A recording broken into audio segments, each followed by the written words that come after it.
What's up guys, it's Oshy, aka Oshy, and this is commentary part number 3 of the Battlefield 3 patch changes. Now I split all these up for very specific reasons. The first one was unreleased, kind of like leaked info that was on Synthig.com. They came out with another forum post on BattleLog.com from CH1, who's actually the community manager for DICE and Battlefield 3, and they're confirming all of these other changes. And that was the other commentary where I talked a little bit about things that they're changing to the weapons, and this is the third one I'm going to be doing, and it's going to be about general game fixes, vehicle changes. I would have put all of this together in one video. The problem is that that video would have been a half an hour, if not more, long.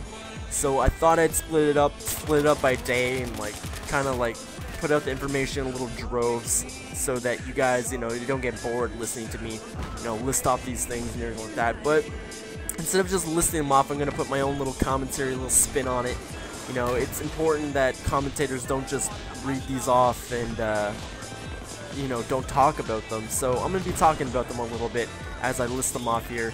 So we're gonna start off with general game fixes, and the first one I pulled out of this list was that players should no longer take fall damage from short falls.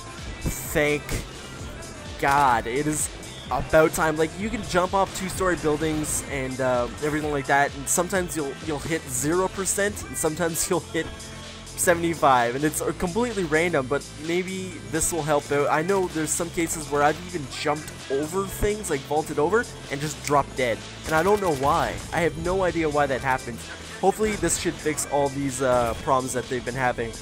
Players now get up from prone slightly faster, allowing better odds from getting away from grenades or a threat when prone. That is going to really help out in situations, I can already tell. One thing I would like them to fix though, and I'm not too sure it was in the notes, I might have overlooked it, was actually the hitboxes when you're going prone or getting up. Is when I want to duck from a bullet. I know there's a threat in front of me, I want to duck under cover. And what happens is when I duck, and I get down and I'm prone, I still get shot and I die most of the time because I'm getting down and my head comes right in the path of the bullets.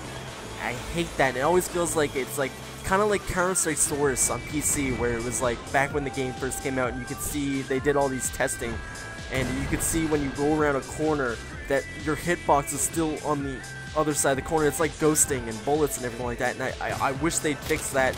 I don't know if it's been reported. I'm pretty sure they know about it though. Next is fix some situations where you unintentionally make the player unrevivable. That is an issue I've run into a couple times. Increase the spawn protection time from 1 to 2 seconds.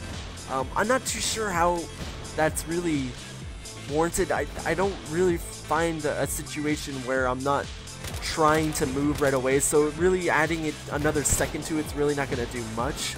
But increased effectiveness of suppression resist specialization, so the squad suppress perk basically. I'm glad they're buffing that up. They're also buffing the explosive resistance perk, which is going to help any situation where I'm not dying from explosives or frag-rounds or anything, tank shells, and I'm dying from them less. I'm going to be happy about it, so I'm happy about those two. I don't see them enough from my squad when I'm playing. Switching from primary weapons to sidearms now take less time, so it's kind of like quick drop pro. That's awesome. I'm happy about that. Might make G18 a really overpowered. Might make pistols much more useful also. Fix several issues where vaulting over objects and thin railings. So thin railings like the ones you see on Serene Crossing here, sometimes you can't vault over them. Like it's like you're trying to like vault over it, but your like legs not getting over it all the time. So they're fixing some of those things. I constantly have issues with that. That's been an issue probably since I think the beta. Actually, I had issues like that in the beta, and now they're fixing it, hopefully. So looking for that. And finally, they are buffing the knife so it only takes 2 swipes to kill an attacker when a takedown is not possible. Now that's really good, because right now I think it takes 3. And usually when you knife the first time, you don't get the takedown, you're like, shit! And you try to knife again, and then you have to knife again a 3rd time to get the kill. And before, you know, after the second knife, they notice you're like knifing them in the back, and you know, you're not getting the takedown, so they turn around and shoot you. So now with 2 swipes, you should still get the knife kill, and that should fix up some issues I've had personally with the knife. Vehicle changes. Unguided tank rounds and RPGs now instantly destroy jets, attack helicopters, and scout helicopters. That is really going to help ground vehicles against choppers, especially. I've constantly run into the issue where I'm shooting a tank shell multiple times into a chopper. Right now I'm teabagging Homemade Killer.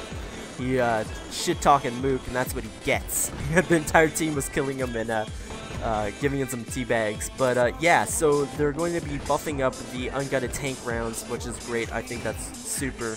The next one I don't agree with so much, and that's going to be laser-guided missiles can now be distracted by flares. Which doesn't make sense, because it's laser-guided, not heat-seeking. I don't know why they're changing this. I'm thinking it's because they think that ECM is probably the most powerful one, but even though you have to use the ECM before the actual missile's coming at you, if it's heat-seeking or anything like that.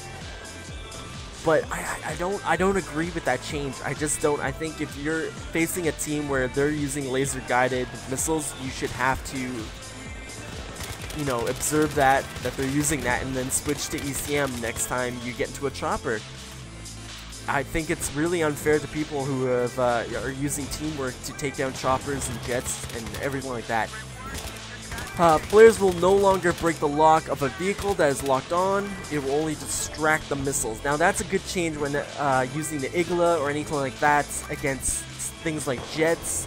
For choppers, it might be a little bit of a sour note for them. That's definitely going to make taking down choppers easily. For the Igla, the Stinger now locks on much more quickly to disable an attack aircraft, so choppers or jets, and it disables it in 1 hit. But they significantly reduce the range, which I think they already did in the previous patch. It will now allow Stingers to mount an effective close-range point defensive without dominating the entire airspace. I think right now, you know, it's really hard to shoot down a jet, and now they're making it even harder. So I'm not too sure I agree with that change, but we'll see how it is.